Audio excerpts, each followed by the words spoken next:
여러분, 이제 2월 1일이죠. 여러분 혹시 드라마를 좋아하십니까?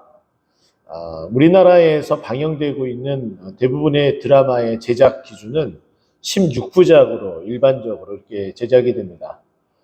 만약에 이 오늘 성경에 나타난 이 창세기의 이 이야기, 이 야곱의 이야기를 드라마로 만든다면 맨 마지막 뒷부분에 해당되는 이 인생 말미 후반의 이야기는 요셉의 이야기와 오버랩이 돼서 요셉의 이야기를 2탄으로 만들게 되는 드라마가 마지막 이 야곱의 뒷부분과 연결되는 액자 소설처럼 이렇게 만들 터이고, 그리고 야곱의 전체적인 스토리를 16부작으로 만든다면 오늘 이 본문에 해당되는 이 이야기는 아마도 저는 한 11부작 말미나 12부작 정도에 해당되지 않을까라는 생각을 해봅니다. 야곱이 태어나는 그 스토리를 그리고 그의 아버지 이삭에게 축복받는 그 이야기를 하나의 스토리로 만들어서 4부까지 정도 한 이야기가 진행될 터이고요. 그리고 그것으로 인해서 밧다라람으로 삼촌 라반에게 도망가서 지내는 그 이야기를 한 8부작 정도까지 그 이야기를 만들고, 그리고 나서 이제 밧다나람에서 돌아오는 이 이야기를 조금 더 디테일하게, 그 긴 시간을 뒤로하고 이 짧은 시간의 이야기를 조금 더 디테일하고 세세하게 만든다면 오늘의 이 이야기가 최고의 절정에 다다른다라고 볼 수가 있겠죠. 이 이야기를 어떻게 잘 풀어가느냐에 따라 마지막 16부작까지 이 드라마를 보고 있는 사람들이 흥미진진하게 이 사람의 스토리는 과연 어떻게 진행이 되고 어떻게 마무리가 될지에 대한 기대감을 가지고 볼 수 있다라고 저는 여겨집니다. 그래서 오늘 이 부분이 매우 중요한 기로점, 사람들이 성경책을 읽어나가면서도 여기서 그칠 수도 있고 여기서 계속해서 이 성경책을 읽어나갈 수도 있는 매우 흥미진진한 부분이다라고 저는 여겨집니다. 지금 현재 야곱은 매우 두렵고 떨리는 마음이 가득했어요. 우리가 이미 31장을 통해서 그가 밧다나람에서 나오면서 이제 가나안 땅으로 들어가야 되는데 그 형님을 만나는 것에 대한 그 두려움, 마치 액자 소설에 있는 것처럼 과거를 회상해서 이 드라마 앞부분, 그러니까 1, 2, 3, 4부작 안에 있었던 그 스토리, 한 3, 4부작에 해당되는 정말 흥미진진하고 어떻게 보면은 엄마가 자기 자신을 분장시켜서 아버지 이삭에게 축복을 받는 그 장면, 들키면 어떡하나라는 그 마음을, 그 졸이는 마음을 가지고 봤었던 우리네 그 모습이 다시금 그 드라마에 몰입하게 되는 장면으로 볼 수가 있겠죠. 그래서 지금 이 성경을 써내려가면서 이 이야기를 보게 되면서 맞아. 우리가 3, 4부작 정도에 봤었던 그 장면, 정말 들키면 어떡하나라는 그 생각 때문에 결국은 밧다나람으로 돌아갔는데 이제 다시 이 밧다나람에서 돌아와야 되는 상황이구나. 에서를 만나는구나. 그 에서가 분이 풀리지 않았으면 어떡하나? 그런 근심 걱정을 우리는 야곱과 함께 동시에 같이 가지고 있다는 거예요. 그러니까 우리는 이 이야기를 보면서 얼마나 가슴 졸이고 있어요. 우리는 다 알고 있는 스토리이면서도 전혀 모르는 스토리다라고 생각을 하면서 보게 되면은 흥분이 아니 될 수가 없어요. 앞으로 전개될 이 내용이 어떻게 진행될지에 대한 정말 가슴 졸이면서 이 한 부분 한 부분을 볼 수밖에 없다는 거죠. 그런데 놀라운 것은 하나님께서 야곱에게 나타나서 계속해서 뭐라고 말씀하셨어요? 내가 너와 함께 하겠다. 걱정하지 말고 내가 명령한 것을 그냥 따르기만 해라. 순종하기만 해라. 계속 이렇게 이야기를 했습니다. 그런 말을 듣고서 정말 그대로 이루어질지에 대한 이 독자는 이 이야기를 보면서 머릿속에 정말 어떻게 이야기가 진행될지에 대한 흥분을 가지고 보게 됩니다. 그랬더니 야곱은 여전히 만반의 준비를 다하고 있습니다. 야곱이 눈을 들어 에서가 400명의 장정을 거느리고 옵니다. 이 장면만 보더라도 에서가 400명의 장정을 거느리고 오면 혹시나 이 에서와 이 400명의 장정이 이 야곱의 가족을 위해를 가하지 않을까라는 생각을 갖게끔 지금 이 성경은 그렇게 서술을 해 나가고 있는 거예요. 그러니까 얼마나 이 야곱의 마음을 그대로 담아주고 있습니까? 자, 그런데 놀랍게도 반전이 일어나요. 야곱은 최선을 다해서 형님의 마음을 누그러뜨리고자 마지막까지 최선을 다합니다. 그래서 7번 땅에 굽히고 형 에서에게 가까이 갔다라고 3절에 이야기를 해요. 자, 그런데 놀랍게 반전이 일어납니다.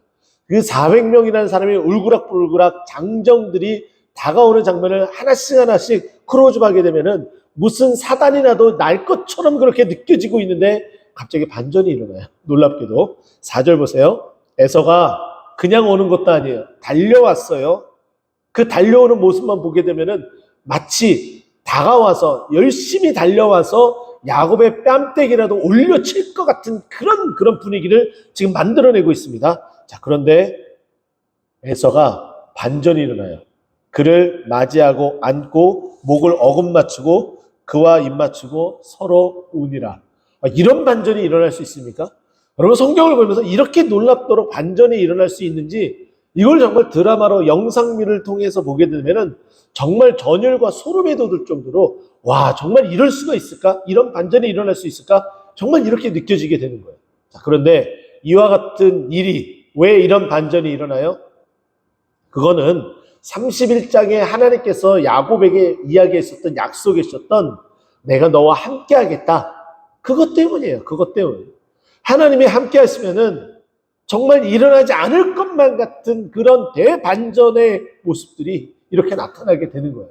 우리 인생에도 하나님이 함께 하심으로 정말 일어날 수 없는 그런 기적과 같은 일들이, 그런 반전들이 일어나 우리를 위하시는 그 하나님의 그 맛을 보고 그 은혜 가운데 정말 하나님께 감사하는 우리가 모두가 될 줄로 믿습니다. 할렐루야.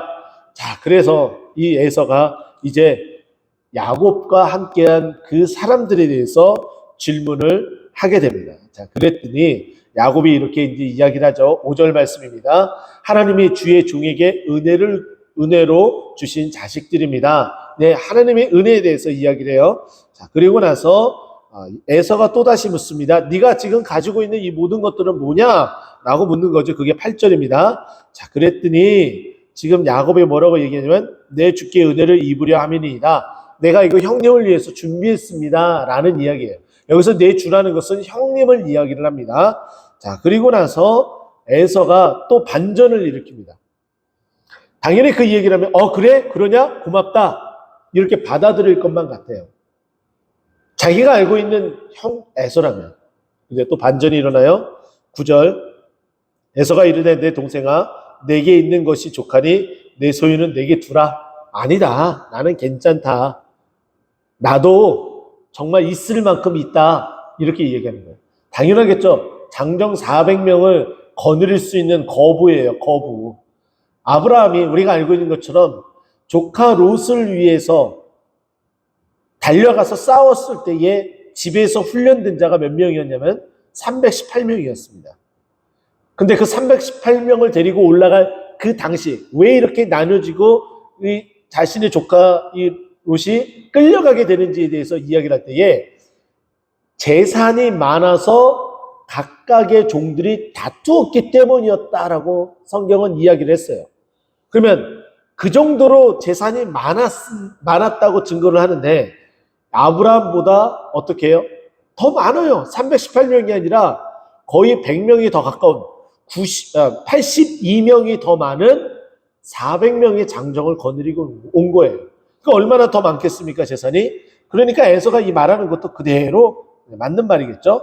자, 그래서 내게 두라라고 이야기를 합니다. 그랬더니 10절 야곱이 이르되 그렇지 아니하니이다. 내가 형님 눈앞에서 은혜를 입었사오면 청하건대 내 손에서 이 예물을 받으옵소서라고 이야기하고, 그리고 나서 입으로써 또 이렇게 고백합니다. 내가 형님의 얼굴을 배운즉 하나님의 얼굴을 본 것 같사오며 형님도 나를 기뻐하심이니이다. 이렇게 고백을 해요.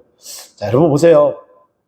야곱이 그냥 사탕 발린 말로 하는 것처럼 그렇게 설교하시는 분도 계세요. 물론 그렇게 볼 수 있는 시각도 있겠죠. 자, 그런데 우리가 이 이야기만 놓고 보면 충분히 그럴 수가 있어요. 그러나 31장부터 마치 이 12부작쯤 11부작 마지막이나 12부작쯤 들어와서 진행되어지고 있는 이 이야기, 바로 직전에 되어지고 있는 바로 이 스토리의 앞부분이라든지 아니면 전편의 마지막 부분에 해당되는 하나님이 너와 함께 하겠다는 그 약속들이 그대로 성취되는 것을 지금 야곱은 보면서 전율을 느낀 거예요. 그러니까 에서의 모습을 보면서 에서의 모습 뒤에서 펼쳐지는 하나님의 아우라가 느껴지고 보여진 거예요. 그래서 그걸 그대로 형님을 바라보면서 자신의 그 심정을 그대로 표출해서 이야기를 한 거죠. 그렇기 때문에 하나님의 얼굴을 본 것 같다. 아, 하나님께서 약속하신 대로 나와 함께 하시겠다고 말씀하셨던 그 말씀을 이렇게 이루어 주시는구나.